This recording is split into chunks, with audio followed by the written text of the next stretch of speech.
طيب بسم الله الرحمن الرحيم السلام عليكم ورحمة الله وبركاته الحمد لله والصلاة والسلام على رسول الله وعلى آله وأصحابه ومواlah وبعد. Para pendengar Radio Tarbiyah Sunnah Bandung di mana saja Anda berada, khususnya para jamaah yang tergabung kepada Majelis Ta'lim Mumtaz Indonesia yang terdiri dari para alumni umroh dan haji di bawah pengelolaan Mumtaz Travel ataupun Nasratul Ummah Travel di mana saja Anda berada, juga para pendengar radio-radio lain dan pemirsa TV-TV lain yang ikut gabung, juga para netizen di mana saja Anda berada. Alhamdulillah kembali kita berjumpa dalam bahasan kitab Ad-Da'u wad-Dawa. Pertemuan yang lalu kita sudah membahas beberapa syubhat para ahli maksiat. Nah sekarang kita masih berlanjut pada salah satu syubhat. Orang banyak mengabaikan perintah, mengabaikan larangan Allah. Jelaskan masalah ini. Man qata'a udwan minka fid dunya bisarqati thalathati darahim la ta'manu an takuna uqubatuh fil akhirah ala nahwin min dhalik. Jadi kalau orang memotong tanganmu, salah satu anggota badanmu di dunia karena mencuri 3 dirham. Mencuri apa saja barang yang harganya 3 dirham. Kalau yang dicuri di bawah 3 dirham nggak boleh dipotong. Tapi kalau 3 dirham lebih maka barulah dipotong. Maka kalau umpamanya mencuri barang yang harganya 3 dirham, maka lalu dipotong, maka hukuman tersebut mengamankan azab di akhirat yang sebanding dengan potongan tersebut. Adapun kalau mencuri tapi tidak dipotong, maka dia tidak akan aman dari azab. Berkata kepada Al-Hasan, "Naraka tawilal buka." Coba lihat Al-Hasan. Kami melihat engkau ini banyak sekali menangis. Sering kali menangis dan sekali menangis panjang dan lama. Padahal dia ahli ibadah. Apa jawab beliau? Akhafu ayatrahani finnar wala yubali. Aku khawatir Allah Azza wa Jalla akan mencampakkan aku ke dalam neraka dalam keadaan Allah enggak peduli. Lihat ulama besar, ahli ibadah, berilmu, menjauhi maksiat masih memiliki kekhawatiran akan diazab, dicampakkan ke dalam neraka. Sementara orang-orang ahli maksiat tadi dengan kemaksiatannya tanpa tobat, dia merasa aman. Dia merasa akan memperoleh rahmat dan ampunan Allah Azza wa Jalla. Ada orang yang berkata kepada Al-Hasan, "Inna qauman ala hadsum amaniul maghfirah hatta kharaju minad dunya bighairi taubah. Yaqulu ahaduhum li'anni uhassinu dhan birrabbi wa kadzaba law ahsana dhan la ahsanal amal." Ada kaum orang-orang dilalaikan oleh angan-angan ampunan. Jadi dosa-dosa terus tapi mengangan-angankan ampunan dari Allah Azza wa Jalla, nanti saja gampang tobatan. Sampai-sampai dia keluar dari alam dunia, meninggalkan alam dunia, mati dalam keadaan tak sempat tobat. Lalu ketika ditanya, kenapa kamu berbuat demikian? Mereka berkata, aku husnudzon kepada Allah. Husnudzon kepada Allah itu dalam bentuk tenang, walaupun kita banyak dosa, Allah Maghfurur Rahim, Allah tetap akan mengampuni. Tapi tidak tobat juga. Itu angan-angan, khayalan. Karena apa? Karena tanpa usaha, tanpa ikhtiar. maka segala harapan tanpa usaha, tanpa ikhtiar itu melamun, menghayal, mengangan-angankan sesuatu yang tidak mungkin diraih. Kalau berharap mungkin dapat, tapi wajib ada ikhtiar, wajib ada usaha, wajib ada perjuangan. Maka kata Al-Hasan, kadzaba, orang itu dusta. Bagaimana mungkin husnudzon kepada Allah tapi berbuat buruk? Beliau menyatakan seandainya dia husnudzon, pasti dia akan membaguskan amalnya.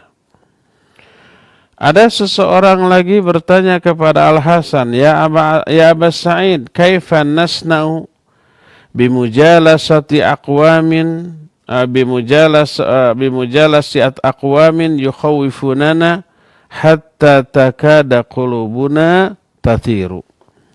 Faqal wallahi li an tashaba aqwaman yukhawifunaka hatta tudriku amnan khairul laka min an tashaba aqwaman yu'amminunaka hatta tulhiquhal makhawif. Orang bertanya kepada Al-Hasan, wahai Abu Sa'id, bagaimana sikap kita? Bagaimana pendapatmu bermuamalah, bergaul, bersahabat dengan orang-orang yang selalu mewasiatkan atau memberikan wejangan, nasihat, pelajaran yang membuat kami takut sampai-sampai hati kami ini melayang. Karena takut dengan apa?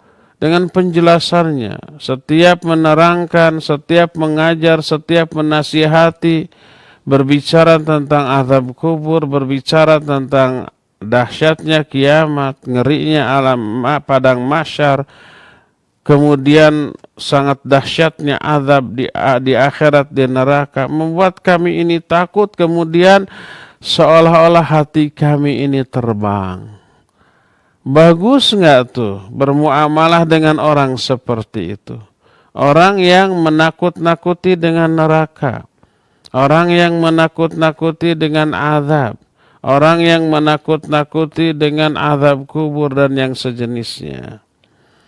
Maka menjawablah Al-Hasan, demi Allah, kalau kamu bersahabat dengan orang-orang yang menakut-nakuti kamu sehingga kamu ternyata kelak aman dari apa yang kamu takuti, itu lebih baik bagimu daripada kamu bersahabat dengan orang-orang yang memberikan rasa nyaman dan aman, tapi kemudian kamu memperoleh apa yang kamu takutkan.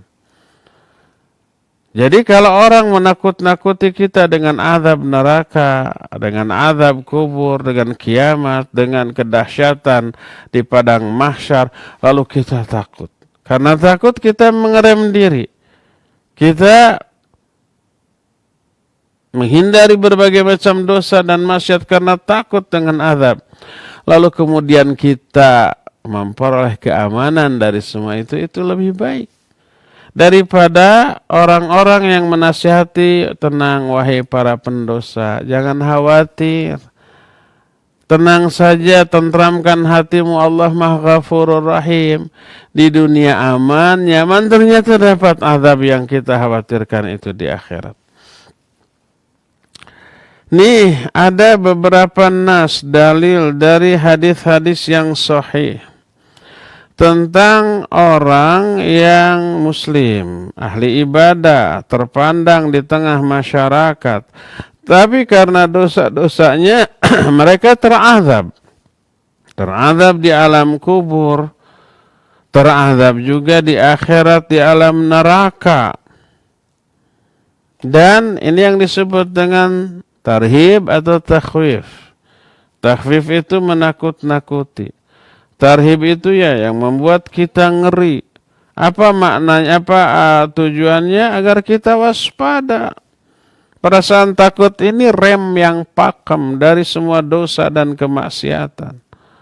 Allah berfirman, wa amma man khafa maqama rabbih wa nahan nafsa 'anil hawa fa innal jannata hiyal ma'wa. Adapun orang yang takut kepada ancaman Allah, lalu dia menahan diri dari hawa nafsunya, maka surgalah tempat kembalinya. Tuh, yang takut dia mengerem diri. Dikasih surga. Surganya 2 lagi.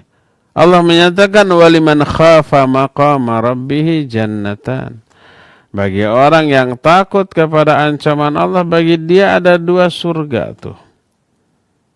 Jadi rasa takut ini sangat penting untuk kita miliki. Pengerem dia, ya. Ini yang membuat orang tidak berani berbuat jahat. Kenapa orang tidak berani mencuri? Takut akibatnya digebukin orang, dimasukkan ke penjara. Kenapa orang umpamanya tidak berani merampok? Nah, walaupun seorang nenek-nenek tua yang lemah dengan membawa uang banyak. Kalau kita perampas juga gampang berhasil. Mau melawan juga sekali dorong dia jatuh. Lari juga dia nggak bisa ngejar. Kenapa kita nggak berani melakukan itu? Karena takut dikeroyok warga, kemudian dibawa ke kantor polisi dan dipenjara. Kenapa kita takut? Kenapa kita tidak berani menyerobot lampu merah? Takut akibatnya. Nyerobot lampu merah terjadi tabrakan, ya. Dan kita bisa dipenjara menjadi penyebab celakanya orang. Ya, rasa takut itu perlu. Apalagi takut kepada murka dan azab Allah. Ini beberapa hadis yang menjelaskan orang diazab. Walaupun orang itu orang hebat. Tapi berdosa. Sebuah hadis dalam Sahihain. Dari Usamah bin Zaid radhiyallahu an. Dia berkata, sami'tu Rasul sallallahu alaihi wasallam yaqul.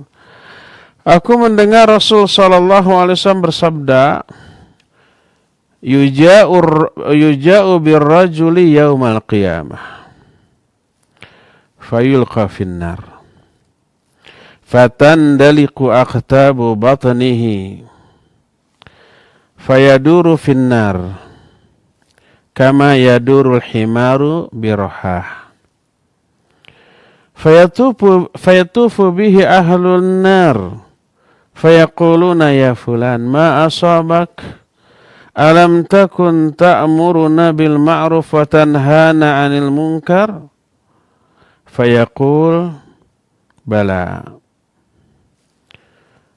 kuntu amurukum bil ma'ruf wa la atih wa anhakum 'anil munkar wa atih. Kata Nabi SAW, nanti pada hari kiamat akan didatangkan seseorang. Laki-laki, bisa juga perempuan. Orang itu dilempar ke dalam api neraka waliyadzubillah. Terburai usus-ususnya dari perutnya. Dia berputar mengelilingi neraka. Sebagaimana berputarnya seekor keledai mengelilingi alat penggilingan gandum. Lalu para ahli neraka menonton dia, mengerumuni dia. Lalu mereka berkata, para ahli neraka kenal orang ini. Hei fulan, apa yang menimpamu? Bukankah dulu kamu orang yang suka menyuruh kami untuk berbuat kebaikan dan melarang kami dari kemungkaran? Ini orang tukang amar ma'ruf nahi munkar. Ustadz, ulama, kiai, da'i gitu. Tukang amar ma'ruf nahi munkar, tapi kenapa masuk neraka? Berarti ini orang terpandang. Dia menjawab, iya. Dulu aku memerintahkan kalian untuk berbuat yang ma'ruf. Tapi aku sendiri tidak melakukannya. Dan dulu aku melarang kalian dari kemungkaran. Tapi aku sendiri masih melakukannya. Azabnya sangat dahsyat, ususnya terburai dalam neraka menjadi tontonan orang. Padahal di dunia orang ini dianggap orang yang baik. Orang yang beriman dengan kadar keimanan di atas rata-rata orang, beramar ma'ruf nahi mungkar, menyampaikan ayat, menyampaikan hadis. Tapi apa yang diceramahkan bertolak belakang dengan apa yang dilakukan. Waliyadzubillah. Semoga Allah menyelamatkan kita dari hal ini. Ini salah satu contoh. Orang ini diazab karena dosanya. Padahal kebaikannya juga banyak. Bagaimana mungkin orang ahli maksiat tidak tobat masih berharap selamat dari azab? Hadis kedua diterangkan oleh Imam Ahmad dalam kitab Musnadnya dari Abu Rafi. Dia berkata, marra Rasul sallallahu alaihi wasallam bil baqi. Faqala uffun lak. Fadhanantu annahu yuriduni. Faqal la, walakin hadha qabru fulan ba'athuhu sa'iyan ala ali fulan. Faghalla namiratan faduri al-an mithluha finnar. Kata Abu Rafi, Rasul sallallahu alaihi wasallam melewati Baqi. Baqi itu pemakaman, kuburan umum. Ada para sahabat dikuburkan di sana, ya. Tiba-tiba beliau menyatakan, celaka kamu, celaka kamu. Abu Rafi yang satu-satunya saat itu ada di sana terkejut. Aku menyangka yang dimaksud oleh Nabi SAW itu aku. Celaka kamu, bayangkan. Divonis celaka oleh Nabi SAW. Tapi kemudian Nabi SAW membantahnya, bukan. Yang aku maksudlah kuburan si fulan. Nih, dulu ketika dia masih hidup, aku mengutusnya untuk datang kepada keluarga fulan di tempat lain untuk menagih zakat. Sudah terkena kewajiban zakat. Diutus si fulan, tapi dia faghalla namiratan. Tapi dia ini kemudian bahasa kitanya mengkorupsi sebagian. Ada satu helai kain yang dia ambil. Tidak distorkan. Apa yang terjadi? Fadurri al-an mislaha minnar. Maka dia ini dipakai pakaian dari api neraka sebesar kain yang dia curi. Ini para ancaman bagi para koruptor seperti itu.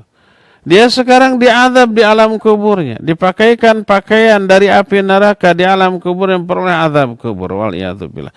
Padahal dia seorang sahabat, seorang muslim, dipercaya oleh Nabi SAW, diutus, ambil oleh kamu. Waliyadzubillah. Ya. Ini kedua. Orang ini diazab. Bagaimana mungkin orang ahli maksiat tidak tobat merasa yakin selamat dari azab? Hadis ketiga masih dalam Musnad Imam Ahmad dari Anas bin Malik radhiyallahu an, dia berkata bahwa Rasul alaihi salatu wasallam bersabda, marartu lailatan usriya bi ala qaumin yuqradu shifahuhum bimaqarid min nar. Faqultu man haula'i? Faqalu khutba'u min ummatik min ahli dunya. Kanu ya'muruna an-nasa bil birri wa yansawna anfusahum afala yaqilun. Kata Nabi alaihi salatu wassalam, pada malam ketika aku diisrakan, aku melewati suatu kaum. Bibir-bibir mereka itu digergaji dengan gergaji dari api. Bayangkan bibirnya itu digunting. Digunting dengan gunting dari api neraka. Ya sakit, ya panasnya nggak ketulungan. Aku bertanya kepada Jibril alaihissalatu wassalam, siapakah mereka itu? Dijawab, mereka itu ahli khutbah di kalangan umatmu. Tukang ceramah tuh. Tukang memberikan nasihat, dai, ustad, kiai, ulama gitu ya. Dari penduduk dunia dulu mereka amar ma'ruf nahi munkar. Mereka dulu memerintahkan orang-orang berbuat kebaikan, tapi mereka sering melupakan diri-diri mereka. Tidakkah mereka ini berfikir? Allah berfirman dalam surah Al-Baqarah, "Atamuruna an-nasa bil birri wa tansawna anfusakum wa antum tatlunal kitab. Afala taqilun?" Kenapa kalian memerintahkan orang lain untuk berbuat baik, tapi kamu sendiri melupakan diri sendiri? Padahal kalian membaca kitab, tidakkah kamu ini berfikir? Ini orang bukan sembarang. Namanya juga da'i, namanya juga ustadz, namanya juga penceramah, mubalik, kiai dan yang sejenisnya. Amar ma'ruf nahi munkar, menganjurkan orang-orang sholat, orang-orang berjilbab, orang-orang ayo ke masjid, ayo berbuat kebaikan. Tapi hanya anjuran ke orang, tidak untuk diri sendiri. Kita mengistilahkan orang itu dengan sebutan calo-calo agama tuh. Para jamaah tahu nggak calo-calo di terminal-terminal? Mereka ngajak orang untuk berangkat. Namun kalau di Bandungnya ada dari terminal namanya Terminal Cicahem. Ayo ledeng, dago, kalapa gitu ya. Kebun kelapa atau ke ledeng itu terminal lain. Orang banyak yang terajak setelah penuh, ayo fir, tarik. Si calonnya mah angger we didinya. Si calonnya mah tidak ikut ya. Bukan berarti saya melecehkan profesi calo, enggak. Itu bagus menolong orang. Calo dalam urusan begitu di dunia enggak apa-apa. Karena memang dia tujuannya itu membantu orang dan memperoleh upah dari bantuannya gitu kan. Ta'awun alal birri wat taqwa. Simbiosis mutualisme, supir diuntungkan. Ya, penumpang diuntungkan, calo diuntungkan, nggak masalah. Tapi dalam masalah agama, ya nggak boleh. Ayo orang ke akhirat, ayo kita ke surga, ayo kita meraih ampunan dan rahmat dari Allah. Dia sendiri tidak melakukannya. Akhirnya celaka. Dan ini azab bagi orang yang berbuat kebaikan tetapi sekaligus terjerumus ke dalam kesalahan. Diazab.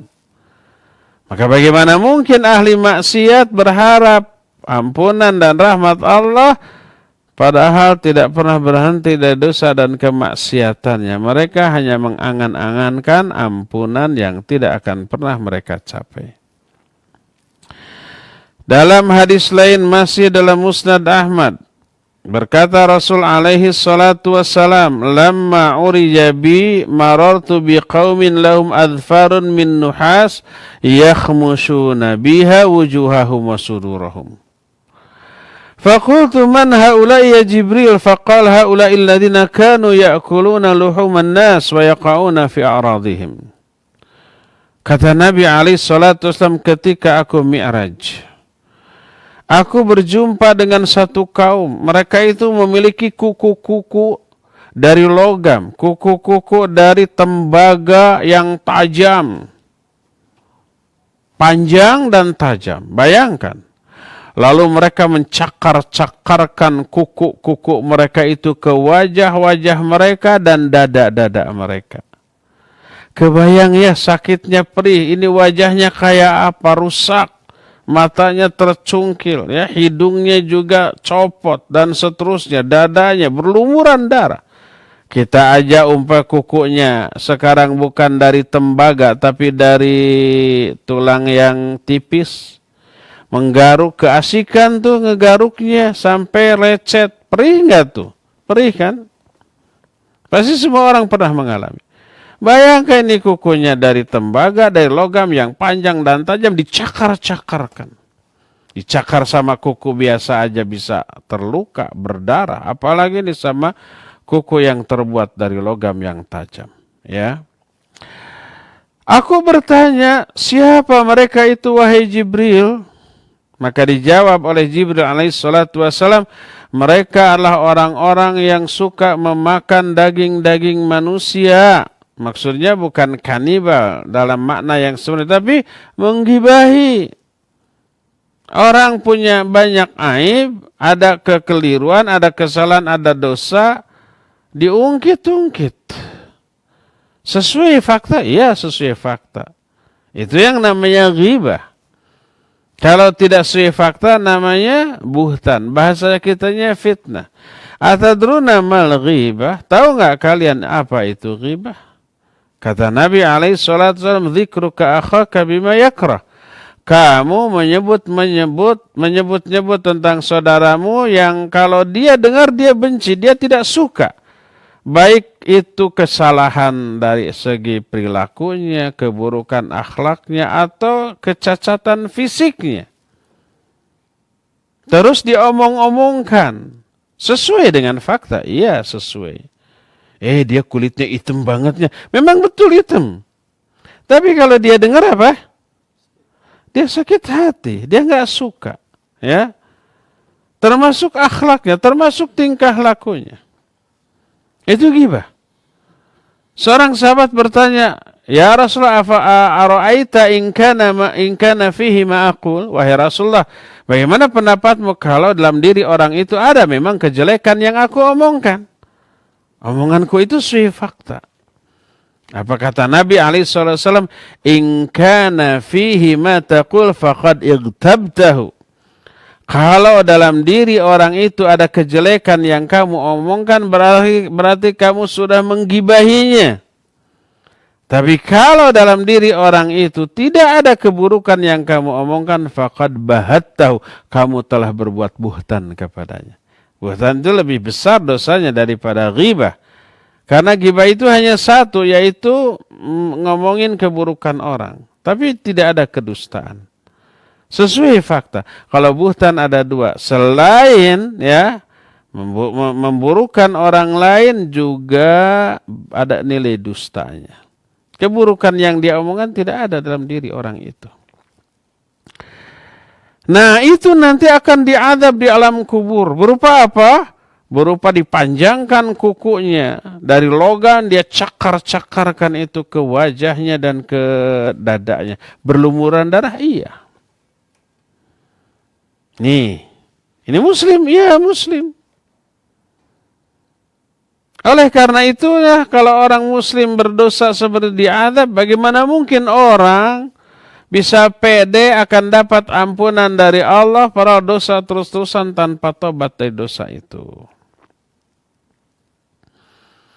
Masih dalam Musnad Imam Ahmad, diterima dari Anas bin Malik radhiyallahu an, berkata kata Anas, kana Nabi alaihi salatu wasallam yukthiru ay yaqul ya muqallibal qulub tsabbit qalbi ala dinik.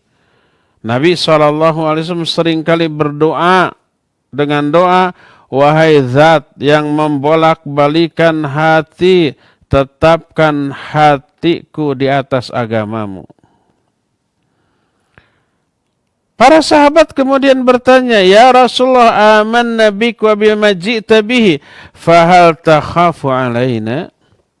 Wahai Rasulullah, kami telah beriman kepadamu dan beriman kepada ajaran yang kau bawa. Apa engkau masih mengkhawatirkan kami? Bahwa kami itu nanti hatinya akan kembali belot gitu kepada kekufuran, kepada syirik, kepada kemaksiatan gitu. Apa engkau mengkhawatirkan kami? Apa kata Nabi alaihi wasallam? Naam. Innal quluba baina isbi'aini min asabiillah yuqallibuha kaifa syaa. Ya. Masih mengkhawatirkan kalian. Karena sungguhnya hati-hati manusia berada di antara dua jari, di antara jari-jari Allah, lalu Allah bolak-balikan itu hati sekehendaknya. Sekarang iman, besok lusa apakah masih dia dijamin masih iman? Enggak. Ada enggak para sahabat yang kelak kemudian ketika menjadi Nabi SAW masih ada, mereka beriman, tapi setelah Nabi wafat murtad? Banyak yang murtad. Tidak murtad, terjerumus ke dalam bid'ah Khawarij, terjerumus ke dalam bid'ah Syiah, dan yang lain-lainnya. Dan mati dalam keadaan buruk seperti itu. Bagaimana Nabi SAW tidak mengkhawatirkan para sahabat. Orang-orang yang dibimbing langsung oleh Nabi SAW. Khawatir belum? Apalagi kita yang kadar kualitas keimanan kita jauh di bawah para sahabat. Masih dalam Musnad Ahmad, masih juga dari Anas bin Malik radhiyallahu an. Berkata Nabi SAW kepada Jibril. Kata beliau, Mali lam ara Mikail dhahikan qatta. Kenapa ya aku tidak pernah melihat Mikail ini tertawa sedikit aja, senyum dikit aja enggak? Apa kata malaikat Jibril? Ma dhahika mundu khuliqatin nar. Dia tidak pernah tertawa sejak diciptakannya neraka. Begitu ngerinya azab neraka, takut. Akhirnya tidak pernah beliau tersenyum, apalagi tertawa. Kenapa ada orang yang masih merasa aman dari murka dan azab Allah dengan kemaksiatan yang tidak ditaubatinya? Hanya karena bersandar dengan cara penyandaran yang salah kepada luasnya ampunan Allah. Ya Allah itu maha luas ampunannya bagi orang yang taubat. Yang tidak taubat mah ya tidak. Ini sebuah hadis yang sangat mengerikan dari Anas dalam kitab Sahih Muslim. Berkata Rasul alaihi salatu wasallam, yu'ta bi an'ami ahli dunya min ahli nar. Fayusbagu fin nar sibghatan thumma yuqalu lah. Ya ibna Adam hal ra'aita khairan qatta? Hal marra bika na'imun qatta? Fayaqul la wallahi ya Rabbi. Wa yu'ta bi asyaddin nasi ba'usan fid dunya min ahlil jannah. Fayusbaghu fil jannati sibghatan. Fayuqalu lahu ya ibna Adam hal ra'aita ba'usan qat? Hal marra bika syiddatun qatta? Fayaqulu la wallahi ya Rabbi ma marra bi ba'usun qat wa la ra'aitu syiddatun qatta. Kata Nabi SAW, didatangkan orang ahli neraka yang dahulu ketika di dunia ini orang yang paling senang di dunia. Tidak pernah mengalami penderitaan. Dia kaya raya, dia berkuasa. Dan kakinya itu nyaris nggak pernah injak tanah tuh. Dari rumahnya saja pakai gelar karpet langsung ke garasinya juga pakai karpet mungkin warna merah, langsung naik mobil, langsung mobil yang termewah, yang saking mewahnya tidak ada suara yang terdengar ke dalam, nyaman gitu ya, nggak ada guncangan. Jalan sejelek apapun enak aja, nikmat karena suspensinya yang mungkin bagus. Harganya juga em-eman mungkin ya. Sampai di kantornya, sampai di hotel, sampai di bangunan lain langsung digelar karpet merah lagi tuh. Jalan di karpet merah lagi, dikawal. Pokoknya nggak pernah sakit, nggak pernah sedih, nggak pernah kecewa, nggak pernah mengalami penderitaan sekecil apapun. Dia senang terus. Kalau makan atau sarapan di Perancis, makan siangnya di mana tuh? Yang paling enak. Makan siangnya di Bali, enaknya di Bali. Makan malamnya di warteg. Pokoknya serba enak lah. Lalu orang yang paling senang di dunia ini dicelupkan satu celupan ke dalam api neraka. Blek langsung, cuma sedetik tuh. Gimana tuh? Setelah itu ditanya, wahai anak Adam, Pernah nggak kamu mengalami kebaikan? Pernah nggak kamu merasakan kenikmatan ketika di dunia? Apa dia bilang? Demi Allah tidak pernah ya Allah. Tidak pernah mengalami kesenangan, tidak pernah mengalami kenikmatan, tidak pernah mengalami kebaikan. Padahal orang itu seumur hidupnya di dunia itu paling senang.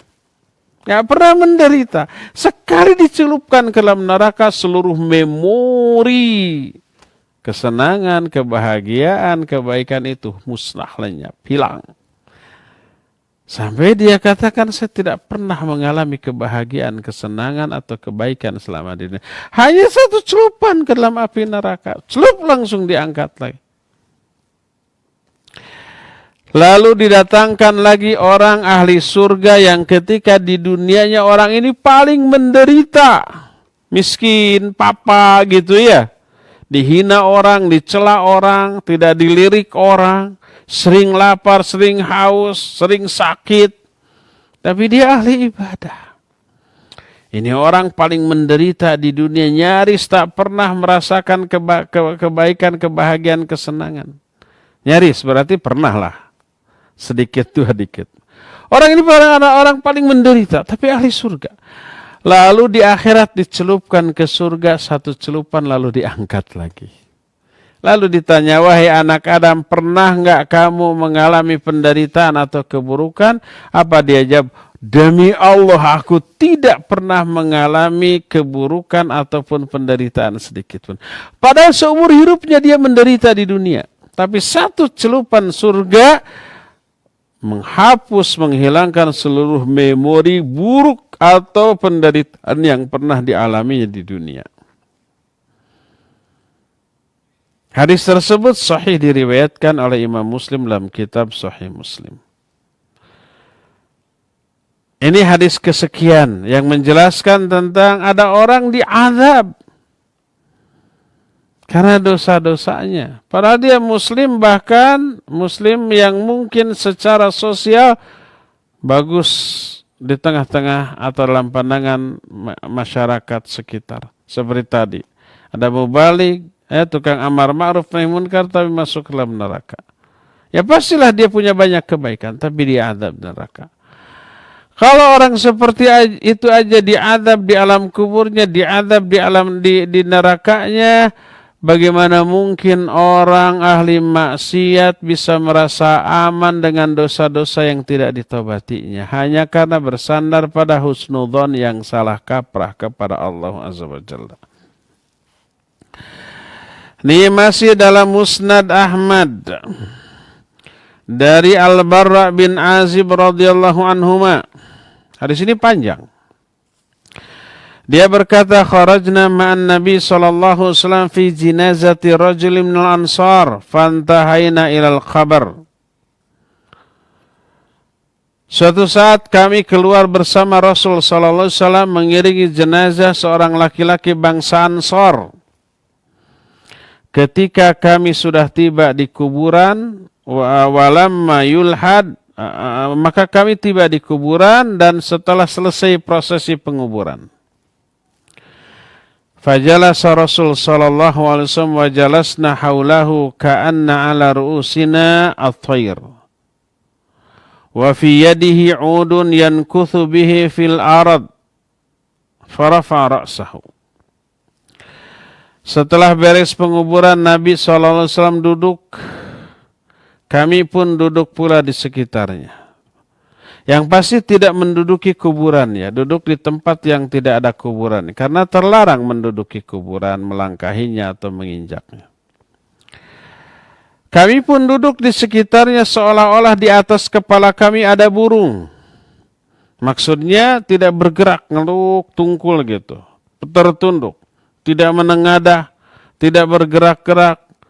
Seolah-olah kalau di atas kita ada burung, agar burung itu tidak terbang lagi, kita diem gitu. Tidak bergerak, tidak bergeming sedikit pun.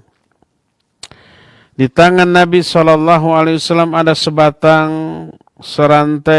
setangkai dahan. Lalu beliau tancap-tancapkan ke tanah. Lalu beliau menengadahkan kepalanya ke atas lalu berkata, Ista'idzu billahi min adzabil qabr. Berlindunglah kalian kepada Allah dari azab kubur. Beliau mengatakan itu 2 atau 3 kali. Kami pun lalu berkata, Na'udzubillahi min adzabil qabr. Lalu beliau bersabda, Innal abdal mu'mina idza kana fi inqita'i minad dunya wa iqbali minal akhirah. Nazala ilaihi malaikatu minas sama' bayadul wujuh ka'anna wujuhahumus syams. Sesungguhnya seorang hamba yang mukmin, ini yang mukmin dulu nih. Apabila dia sudah tiba di penghujung dari kehidupannya di dunia menjelang kepergiannya ke akhirat, mau mati nih, mau sakarat, turunlah para malaikat dari langit. Ini malaikat rahmat. Jumlahnya enggak terhitung, saking banyaknya. Wajah mereka itu putih bercahaya seolah-olah wajah mereka itu matahari. Mereka datang membawa kain kafan dari surga dan aroma wewangian juga dari surga. Sampai mereka duduk di sekitar orang mukmin yang akan mati ini dengan radius sejauh mata memandang. Kemudian datanglah malakul maut. Saya tidak bacakan teks aslinya karena kepanjangan. Langsung terjemahannya. Datanglah malakul maut sehingga dia duduk di samping kepala orang yang akan mati itu. Lalu berkata, keluarlah wahai jiwa yang tenang. Keluarlah menuju ampunan dari Allah dan keridhoannya. Maka keluarlah sang ruh. Mengalir bagaikan aliran air dari gelas yang ditunggingkan. Air ada gelas ditunggingkan. Apa yang terjadi? Si air itu mengalir keluar secara deras tanpa tersendat. Diambillah oleh malakul maut. Dan tidaklah berhenti di tangan malakul maut kecuali langsung diestafetkan, diambil oleh malaikat rahmat yang mengelilinginya. Sampai diletakkan di atas kain kafan dari surga. Ditaburkan wewangian dari surga. Keluarlah aroma wewangian seperti aroma minyak kasturi yang lebih wangi daripada seluruh minyak kasturi yang ada di muka bumi. Wanginya luar biasa. Lalu para malaikat membawa naik ruh tersebut ke atas langit. Tidaklah mereka berpapasan di tengah jalan dengan serombongan malaikat langit. Kecuali para malaikat yang berpapasan ini bertanya, ruh siapa yang baik ini? Wangi. Dijawab, ini ruh fulan bin fulan. Disebut dengan sebaik-baik nama yang dahulu dia dinamai dengan nama itu ketika di dunia. Sampai tiba di langit dunia. Langit terdekat. Kemudian mereka minta dibukakan pintu langit. Lalu dibukakanlah. Terus kemudian disangga diestafetkan ke malaikat langit pertama, langit kedua, terus langit berikutnya sampai tiba di langit ketujuh. Setelah tiba di atas langit ketujuh, Allah Azza wa Jalla berfirman, Uktubu kitaba abdi fi illiyin, catatkan catatan hambaku ini di illiyin. Wa'iduhu ilal arad, lalu kembalikan lagi ke tanah. Fa inni minha khalaqtuhum wa fiha u'iduhum wa minha ukhrijuhum taratan ukhra. Karena aku telah menciptakan mereka dari tanah, ke tanah pula aku akan mengembalikan mereka, dan dari tanah pula aku akan mengeluarkan mereka nanti. Lalu dikembalikanlah ruhnya ini kembali ke tanah. kembali ke jasadnya yang sudah dikuburkan di dalam tanah, lalu hidup lagi. Maka datanglah dua malaikat. Datangnya ke alam kubur. Berjumpanya ruh dengan jasad itu di alam kubur, bukan di kuburan. Lalu bangkit, kata malaikat, dua malaikat ini, ditanyalah dia, man rabbuk? Siapa Rabbmu? Karena dia orang mukmin, dia menjawab, Rabbi Allah. Rabbku adalah Allah. Ditanya lagi, ma dinuk, apa agamamu? Dia menjawab, diniyal Islam, agamaku Islam. Ditanya lagi, ma hadzal rajul ladzi bu'itsa fikum? Siapa seorang laki-laki yang diutus kepada kamu? Dia menjawab, huwa Muhammadun Rasulullah sallallahu alaihi wasallam. Dia adalah Muhammad sallallahu alaihi wasallam, utusan Allah. Wa ma ilmuka? Dari mana kamu tahu bahwa dia utusan Allah? Dia menjawab, qara'tu kitab Allah fa amantu bihi wa saddaqtu. Aku membaca kitab Allah, aku beriman kepadanya dan membenarkannya. Fayunadi munadi minas sama, maka ada seruan yang menyeru dari langit, an sadaqa abdi, hambaku ini telah benar. Fafrishuhu minal jannah wa albisuhu minal jannah wa aftahu lahu baban ilal jannah. Hamparkan bagi dia kasur dari surga, berikan pakaian bagi dia dari surga, dan bukakan bagi dia pintu menuju surga. Dibukakan pintu menuju surga ke alam kuburnya. Maka bertiuplah aroma surga, wewangian surga, dan hawa angin dari surga. Sejuk, adem, wangi. Aduh, luar biasa. Ini di alam kuburnya. Fayufsahu lahu fi qabrihi mudda basarihi, maka lalu diluaskan di alam kuburnya dengan luas sejauh mata memandang.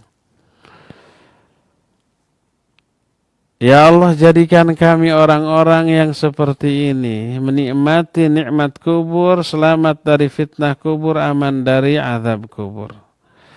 Semoga kita semua, saya dan seluruh pendengar yang ada di mana saja, oleh Allah Azza wa Jalla ditakdirkan wafat sebagai seorang mukmin seperti ini, mampu menjawab fitnah kubur, selamat dari azab kubur, dan memperoleh nikmat kubur. Allah, amin ya Allah ya rabbal alamin.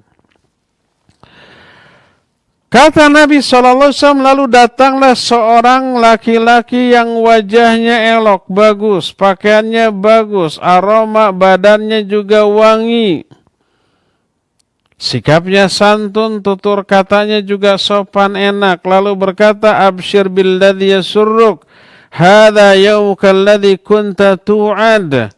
Berbahagialah engkau dengan apa-apa yang menyenangkan engkau. Inilah hari yang telah dijanjikan untukmu. Di alam kubur ada orang sebagus itu tuh. Dijawab, man anta fawajhuka alwajhu alladhi yaji'u bil khair. Siapakah kamu ini? Wajahmu adalah wajah yang datang dengan membawa banyak kebaikan. Menyenangkan pokoknya. Dijawab, ana amaluka soleh. Aku adalah amal solehmu dulu waktu di dunia. Karena amalnya soleh menjelma menjadi orang yang baik, yang bagus, yang menyenangkan. Lalu dia berkata, orang mukmin ini berkata, Rabbi aqimis sa'ah, Rabbi aqimis sa'ah hatta arji'a ila ahli wa mali. Sebelum kalimat itu, orang itu berkata lagi, demi Allah, ma alimtuka inna annaka syari'un fi ta'atillah wa bati'un fi ma'syatillah fajazakallahu khaira. Aku tidak mengenalmu, kata orang ini kepada orang mukmin.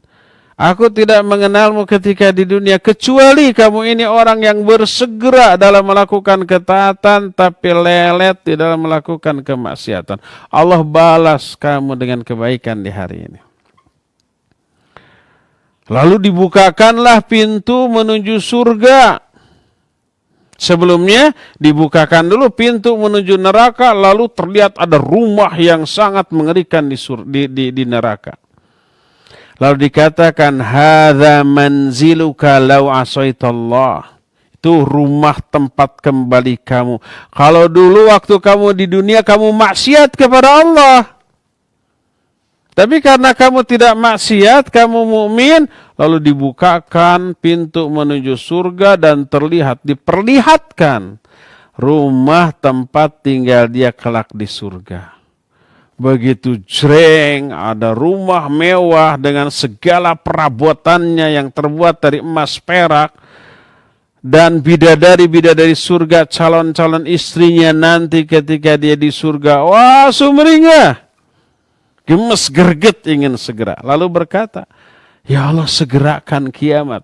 Ya Allah segerakan kiamat. Agar aku cepat kembali bisa menemui istri dan hartaku. Tuh. Ingin segera kiamat. Karena sebelum kiamat belum bisa masuk sana. Itulah orang mukmin. Yang semoga Allah memasukkan kita ke dalam golongan orang mukmin seperti ini. Adapun orang kafir bila dia sudah sampai di akhir masa kehidupannya di dunia menjelang kepergiannya ke akhirat, turun malaikat dari langit. Wajah mereka hitam. Mereka datang dengan membawa musuh bahasa Arab. Maknanya adalah musuh itu kain yang sangat kasar. Yang apabila kena kulit sakit dan perih serta gatal. Lalu mereka duduk di sekeliling orang yang kafir yang akan mati ini. Dengan radius sejauh mata memandang. Lalu datanglah malakul maut. Dia duduk di samping kepalanya.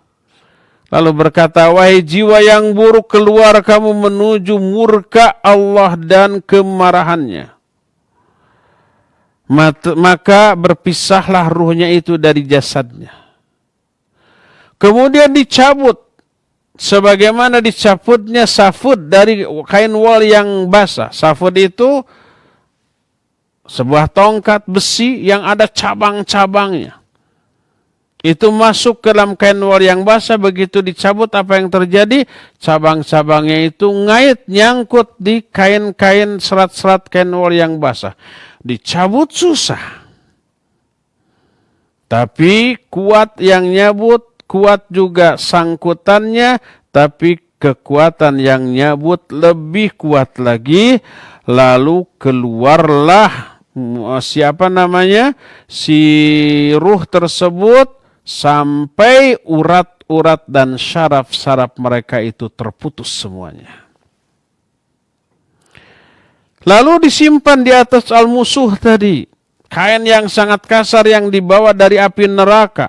Dengan menebar bau yang lebih menyengat daripada bangkai terbau yang ada di muka bumi. Dibawa naik ke langit. Berpapasan dengan rombongan malaikat. Lalu mereka bertanya, ini ruh siapa yang busuk ini? Lalu disebut ruh fulan bin fulan, disebut dengan seburuk-buruk nama yang dulu dia dinamai dengan nama itu di dunia. Sampai ke langit dunia minta dibukakan tapi tidak dibukakan. Lalu Nabi SAW membacakan Al-Quran dalam surah Al-A'raf ayat 40, la tufattahu lahum abwabus sama wa la yadkhuluna al-jannah hatta yalijal jamalu fis samil khiyat.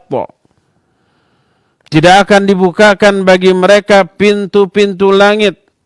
Dan mereka tidak akan masuk ke dalam surga sampai ada anak unta yang bisa masuk lubang jarum. Bisa nggak anak unta masuk lubang jarum? Mustahil. Jangankan anak unta, telunjuk kita aja nggak bisa.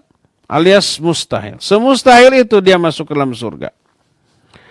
Allah Azza wa Jalla kemudian berkata, uktubu kitabahu fis sijjin. Catatkan catatan hambaku ini di sijin, fil ardi sufla, di tanah yang paling bawah. Lalu dilemparkanlah ruhnya itu dari atas langit, dilempar begitu saja, tidak dihantar untuk dimasukkan kembali ke jasadnya di alam kubur, tapi dilempar begitu saja. terbawa oleh angin, disambar oleh burung-burung sampai ke tempat yang jauh. Lalu Nabi SAW membacakan ayat yang terdapat dalam surah Al-Hajj ayat 21, "Wa may yusyrik billah faka'annama kharra minas sama' fatahtafuhu at-tayru aw tahwi bihi ar-rihu min makanin sahiq." Siapa orang yang menyekutukan Allah, syirik kepada Allah, seolah-olah dia itu jatuh dari atas langit, lalu disambar oleh burung-burung dan dibawa oleh angin ke tempat yang sangat jauh. Dikembalikanlah lagi ke jasadnya di alam kubur. Datang dua malaikat, lalu menyuruhnya duduk, lalu ditanya, siapa Rabbmu? Dia menjawab, haha, aku tidak tahu. Apa agamamu? Dia hanya menjawab, haha, aku tidak tahu.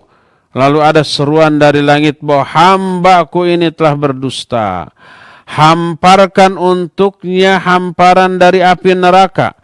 Pakaikan kepadanya pakaian dari api neraka.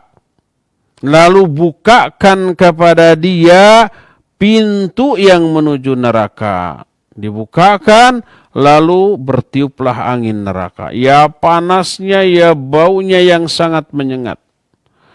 Lalu dihimpitlah tubuhnya oleh tanah kuburan di sekitarnya sampai remuk tulang belulangnya, tulang-tulang rusuknya. Lalu kembali utuh seperti sedia kala. Datanglah seseorang, wajahnya buruk, pakaiannya buruk, badannya bau, sikapnya rese, kata-katanya kasar. Dia berkata, abshir billadhi yasu'uk, hadha yawmuka alladhi kunta tu'ad. Ini bahasa apa? Sarkasmu atau apa bahasa kita? Dia menyatakan, berbahagialah engkau dengan apa-apa yang membuat engkau menderita. Engkau bahagia, tapi dengan membuat engkau menderita. Inilah hari yang telah dijanjikan untukmu. Dia, si orang kafir ini bertanya, kamu ini siapa? Wajahmu itu wajah yang datang dengan membawa keburukan. Dia menjawab, aku adalah amal burukmu ketika di dunia.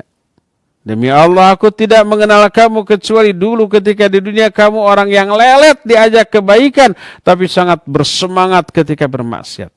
Allah membalasmu dengan keburukan pada hari ini. Lalu dibukakan pintu neraka. Itu tempat, hada manziluka. Itu tempatmu tuh di dalam neraka nanti. Setelah kiamat. Sekarang kamu di sini dulu. Menerima azab di alam kubur. Setelah itu, neraka jauh lebih dahsyat daripada siksaan di alam kubur. Maka orang ini kemudian berdoa, Rabbi la tuqimisa, ya Allah jangan jadikan kiamat, jangan jadikan kiamat. Orang mukmin berdoa, ya Allah segerakan kiamat. Orang ini jangan jadikan kiamat. Dua-duanya berdoa dengan isi doa yang bertolak belakang.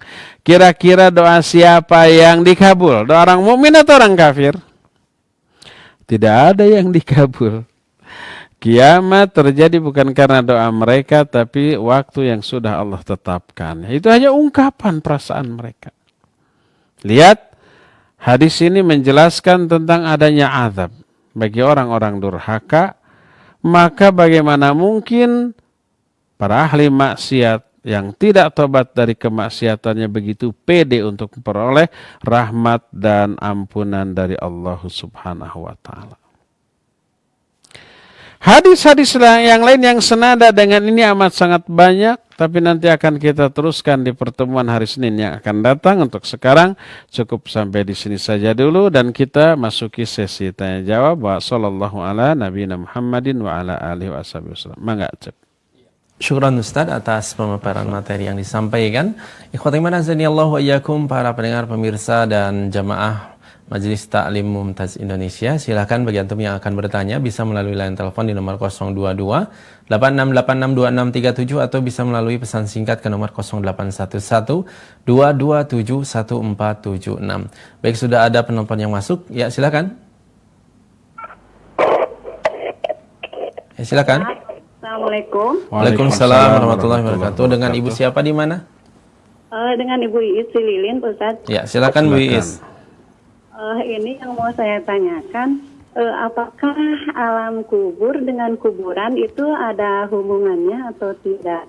Dan dari keterangan ketika kita melewati kuburan, maka mengucapkan salam, Assalamualaikum ya Ahmadiyah, dan ahli kubur itu menjawab. Nah itu saja Pak Ustadz, mohon pencerahannya.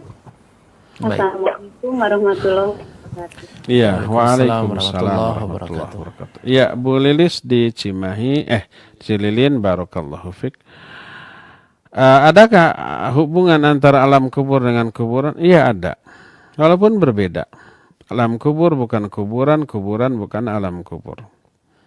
Kuburan alam nyata, kita yang bikin, kita yang gali, bisa kita pindahkan, bisa kita rubah. Kalau alam kubur malam gaib yang entah di mana dan entah bagaimana. Kalau alam kubur adalah kuburan, kita nggak perlu AC. Cukup bikin rumah dekat kuburan orang soleh. Nanti orang soleh itu kan dibukakan pintu menuju surga lalu bertiup angin surga. Kita bikin ini aja selang. Paralon atau apa gitu dari kuburannya nanti masuk ke rumah kita. Alam kubur bukan kuburan, kuburan bukan alam kubur. Kuburan alam nyata, alam kubur alam gaib yang entah di mana. Tapi ada nggak keterkaitan hubungan? Ada. Dan itu bisa dilihat dari beberapa hal. Pertama seperti yang Bu Lilis katakan tadi, Nabi SAW melewati kuburan. Lalu beliau mendengar suara jeritan di alam kubur tersebut. Dan itu menunjukkan dekat antara alam kubur dengan kuburan. Ya, itu yang pertama. Yang kedua, para ulama menjelaskan hubungan antara alam kubur dengan kuburan ibarat ruh orang yang tidur di alam mimpi dengan jasadnya di mana? Di atas kasur. Kadang-kadang orang yang mimpi berpengaruh kepada jasadnya, badannya di tempat tidur. Orang umpamanya dikejar-kejar penjahat, dikejar-kejar binatang, dia teriak-teriak di dalam mimpinya. Dan betul, jasadnya di tempat tidurnya teriak-teriak. Ketika umpamanya mimpi menendang, betul-betul jasadnya menendang. Ketika mimpi kencing, betul-betul ngompol. Ketika di alam mimpinya mengalami mimpi hubungan suami istri, betul-betul dia ini junub. Ada hubungan? Ya ada. Ya. Seperti itulah hubungan alam kubur dengan kuburan. Jasadnya di kuburan. Kemudian dia mengalami azab di alam kubur. Seringkali ada efek. Sehingga banyak cerita atau kisah yang aneh-aneh ketika kuburan itu digali, maka orang yang baru di kuburan kemarin itu sudah kelihatan gosong. Mungkin karena terbakar oleh azab kubur, oleh api neraka yang disemburkan ke alam kuburnya. Bahkan berkata Syekhul Islam Ibn Taimiyah rahimahullahu ta'ala, bahwa di zaman dahulu itu ada mayat-mayat yang loncat keluar dari kuburannya dalam keadaan sudah ada bekas-bekas siksaan yang dahsyat. Tubuhnya gosong dan ada bekas-bekas pukulan dan siksaan yang dahsyat.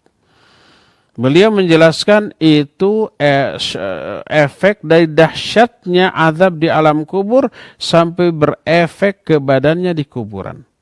Sampai ada yang terpental keluar dari kuburannya yang di atas tanah. Yang seperti itu.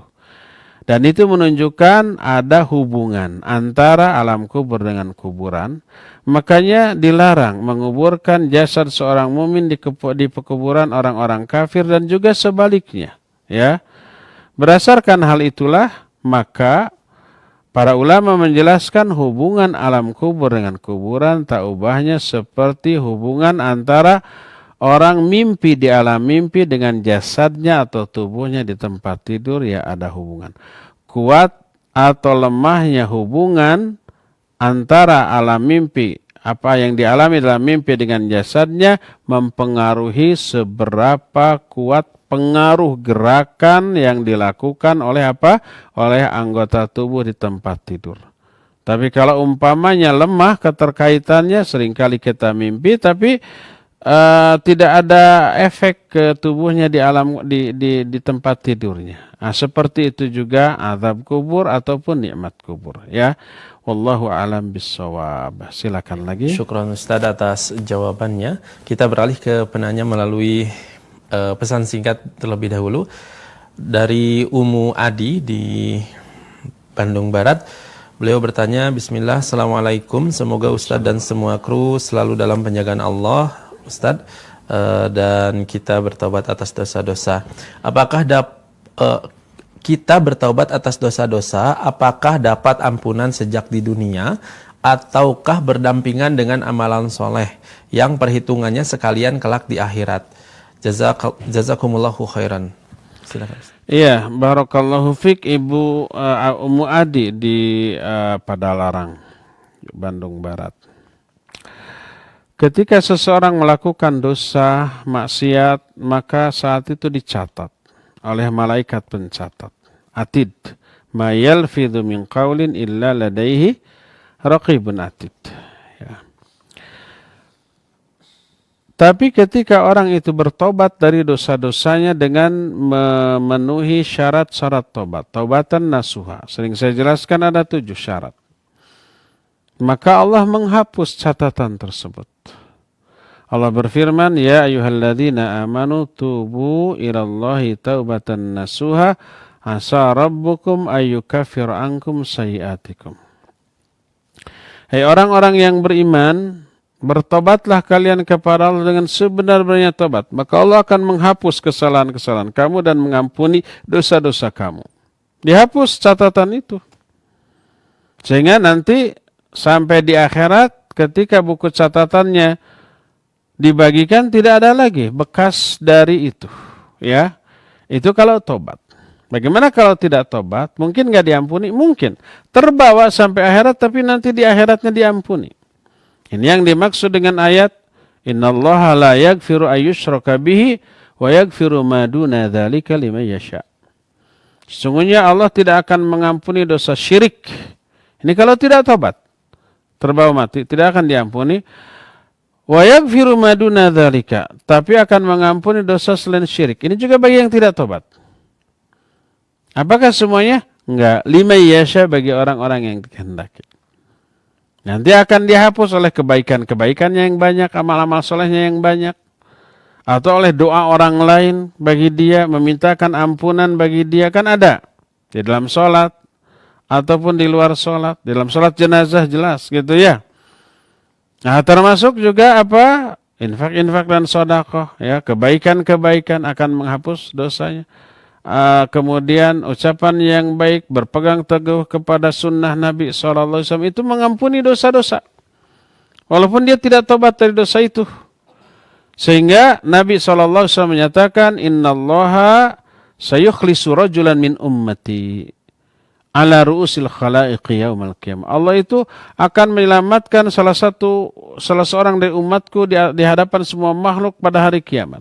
Ya, Allah panggil seorang mukmin, kemudian Allah tutupkan sater, gordeng penutup.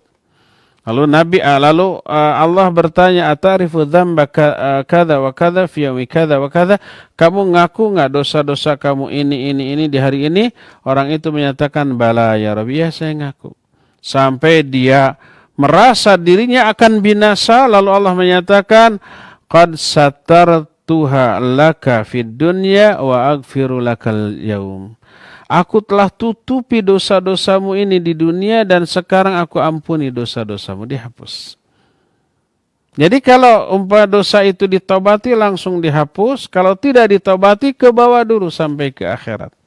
Tapi bagi orang-orang yang punya amal-amalan tertentu itu terhapus nanti di akhirat. Sebagaimana firman Allah dalam hadis kursi yang barusan, qad satartuha laka fid dunya, aku tutupi dosa-dosamu itu di dunia. Tapi dibuka dulu. tapi disodorkan, kamu ngaku nggak dosamu ini. Ya. Nah, aku tutupi di dunia, tapi aku ampuni sekarang di akhirat. Kita juga tahu tentang hadis bitaqah. Bitaqah itu kartu. Ada orang dengan seorang mukmin, di hadapannya dihamparkan 99 jilid buku, isinya daftar dosa dan kesalahan dia. Satu bukunya sejauh mata memandang, ya. Kemudian Allah bertanya, apakah kamu mengakui dosamu ini? Ya, mengakui. Apakah malaikat pencatat dolim menuliskan dosa yang tidak kamu lakukan? Tidak. Apakah kamu punya kebaikan yang menghapus semua dosamu ini? Tidak. Kata Allah, bala, innalaka indana hasanah. Ya, menurut kami, kamu punya satu kebaikan. Lalu dikeluarkanlah bitaqah. Kartu kecil, di sana tertulis asyhadu an la ilaha illallah wa asyhadu anna muhammadar rasul. Ditimbang antara kartu dengan apa? Dengan daftar kesalahan itu, lalu beratlah ke kartu itu. Ringanlah buku-buku 99 jilid yang isinya daftar kesalahan. Jadi kesalahan ada yang dibawa ke akhirat, tidak ditobati. Tapi terhapus dengan tauhid, terhapus dengan banyak kebaikan, terhapus dengan ini dan itu. Oleh karena itu bisa selamat. Tapi kalau tobat, maka di dunia juga terhapus catatan amal tersebut, ya. Wallahu a'lam bishawab. Terakhir ya, itu ada telepon Ya, lagi. baik. Bagi penelpon yang sudah masuk, silakan. Halo. Ya, silakan. Silakan Pak, Bu yang sudah masuk telepon. Ya, halo. Ya, assalamualaikum. Waalaikumsalam warahmatullahi wabarakatuh. Dengan Ibu siapa di mana? Umu Konita di Bandung. Ya, silakan Umi Konita di Bandung. Ya Ustaz, aku izin bertanya, bagaimana hukumnya mewarnai rambut untuk memperindah diri di hadapan suami? Yang kedua, bagaimana hukumnya memakaikan pakaian yang ada gambar makhluk hidupnya untuk bayi atau untuk anak kecil? Itu aja Ustaz. Syukron. Assalamualaikum warahmatullahi wabarakatuh.